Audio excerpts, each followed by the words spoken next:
Սիրելի գորսվեցիներ, թասիբավ Սյունիքի զավակներ,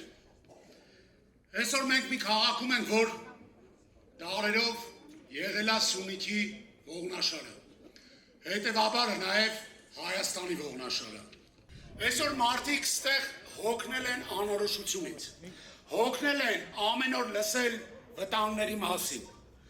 հոգնել են ամեն օր ապրել մի իրականության մեջ, որտեղ մարդը մտածում է հեռանալու քաղաքից, աշխատանք փնտրելու կամ անվտանգությունից ելնելու համար։ Այսօրվա գործող իշխանությունը Նիկոլ Փաշինյանի գլխավորությամբ վախենում է Սամվել Կարապետյանից։ Նա վախենում է Սամվել Կարապետյանից մի պարզ բանի համար, որ նա ունի կապեր, որ նա ունի հնարավորություններ։ Նա վախենում է մի մարդուց, ով կարող է բերել ներդրումներ Հայաստան, ով կարող է ստեղծել իրական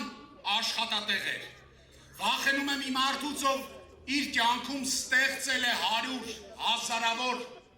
ընտանիքների բարեկեցություն, ապահովելով նրանց աշխատանքով։ Սամվել Կարապետյանը խոստացել է Հայաստանի Հանրապետությունում 5 տարվա ընթացքում տուրիզմի ոլորտում ներդնել աննախադեպ ուշադրություն 1 միլիարդ դոլար։ Ու այդ ամեն ինչից անմասն չի մնալու Գորիսը։ Մենք նաև Հայաստան ենք բերելու մեծ ներդրումներ։ Հայաստանի Հանրապետությունում ստեղծվելու են հարավից մինչև հյուսիս 300,000 նոր աշխատատեղեր, որ էլ աշխատանքի մասին մտածող հայ չլինի։ Մենք կանխելու ենք Հեյդարի որդու ասած 300,000 ադրբեջանցիների մուտքը Հայաստանի Հանրապետություն, որովհետև դա ուղիղ վնաս է մեր ազգային անվտանգությանը, դա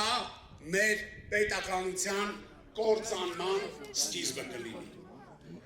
Վերջապես բերելու ենք երաշխավորված խաղաղություն։ Երաշխավորված խաղաղություն ոչ թե վկայի ներկայությամբ ստորագրված ինչ-որ հաստատում։ Սիրելի հայրենակիցներ, այս ընտրությունը հավատացեք, որ քաղաքական ընտրություն չի։ Սա հայ լինելիության, հայ ինքնության ընտրությունն է։ Սա ընտրություն է վախի ու արժանապատիվ ապագայի մասին, թուլության, նվաստացման, անորոշության ու ուժեղ ու հզոր պետություն ունենալու մասին։ Եվ հետ մտնեք ընտրատեղամաս, հիշեցեք, որ ձեր ծրջերում է մեր հաջողության պլենիկ։